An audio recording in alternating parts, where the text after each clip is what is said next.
With the Marsh Cup now finished and the home and away season now just days away, now is the perfect time to reveal my finalised team. The on-field players are 99% set in stone, with just the rookies subject to change upon team release this coming Thursday. For those who have joined my Classic Fantasy League, if you would like to copy my exact team, you may. However, if you would like to compare your fantasy skills against me, you might want to avoid replicating my exact final 30-man roster. Link to my fantasy league is in the description for those who have yet to join. Jack Crisp enters the side off the back of his 115-point average in the preseason. Being priced 70,000 less than Lloyd, this downgrade opens up money, which I can now spend elsewhere in the squad. Brodie Smith replaces Will Gould in the starting lineup, while Gould moves to the bench. Smith's 104-point average in the Marsh Cup, courtesy of an increase in midfield minutes, is solid ground for his inclusion in my squad. Now selected by 18% of people, Smith is hardly the pod he began the season as, but is a necessary inclusion nonetheless. Dan Houston impressed again with his 61 points from 41% time on ground, before picking up a minor injury, which won't keep him out of the season opener. So clearly, he retains his spot in defence. The same goes for underpriced veterans Doherty and Robertson, as they keep their spots, after averaging 83 and 70 respectively. Robertson started rapidly on his return to senior footy, but will still take a couple of games to return to his best, so a 70-point return shows promising signs for the future for the Saint. Hayden Young remains in D6 despite not playing in either preseason game. In case Young isn't named in his round 1 clash against the Bombers, Lockie Ash from the Giants will slide straight into his spot. Likewise, if Ash isn't named, Fisher McCasey will enter the defence. Both Dunkley and McRae failed to reach triple figures against the Power, but it will be McRae that keeps his spot as my most premium midfielder. Clayton Oliver is replaced by Stephen Coniglio in the midfield, due to his high ceiling after the injury to Tim Taranto. Additionally, Coniglio's score of 0 in round 17 against the Tigers means he is priced approximately 30,000 less than he should be, which gives him additional value to start the 2020 season. Patrick Cripps started his campaign on fire against the Lions, but his handball-happy playstyle led to just 96 points from 30 disposals. I still believe that Cripps has the potential to average 110 this season, therefore he keeps his spot in my midfield.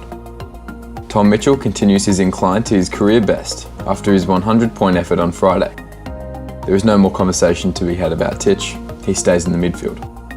After much confusion as to how I will fill out my final 4 midfielders, I've decided to downgrade Hugh Greenwood to Tom Green after Green's 68 and 76-point performances in the preseason, with a move making room for the before mentioned upgrade in defence. Matt Rao, Noah Anderson and Marlon Pickett have all done enough in my eyes to keep their spots in my side. Brodie Grundy posted a score of just 77 in his only preseason game.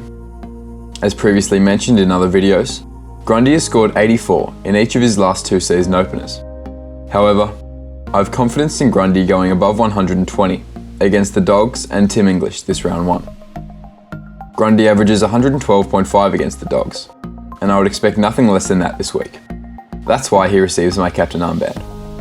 Sam Jacobs replaces the underwhelming Riley O'Brien as the second ruckman, freeing up 195k in the process. The additional money from the ruckman downgrade allows me to have another money-making ruck on the bench, who I will mention later. Sam Jacobs' ton in the second round shows a glimpse into what he's capable of this season as the new GWS number 1 ruck, hence cementing his spot in my lineup. Lachie Whitfield remains in the forward line after his 108-point effort in his only preseason game. McPherson impressed me again in the second round with his 117-point performance against the Crows.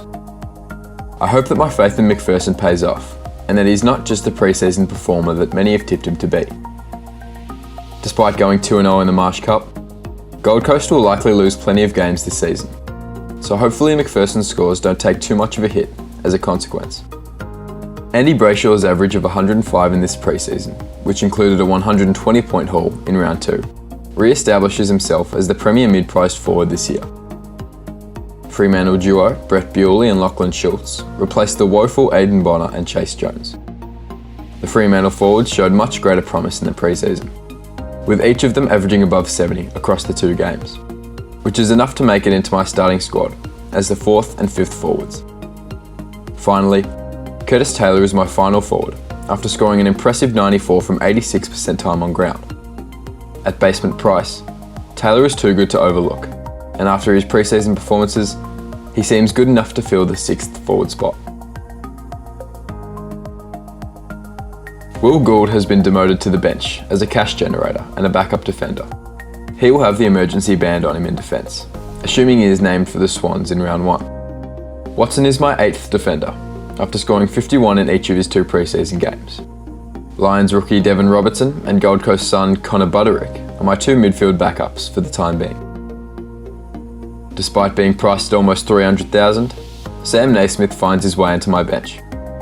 His back-to-back scores in the 60s, while having a break-even of just 38, makes him a fantastic cash generator and a must-have for me to start this year.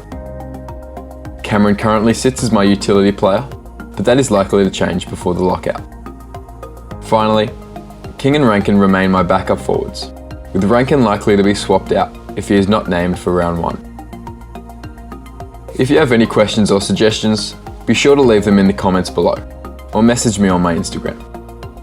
Best of luck to everyone as they finalise their teams, and now we wait for the 2020 season to commence.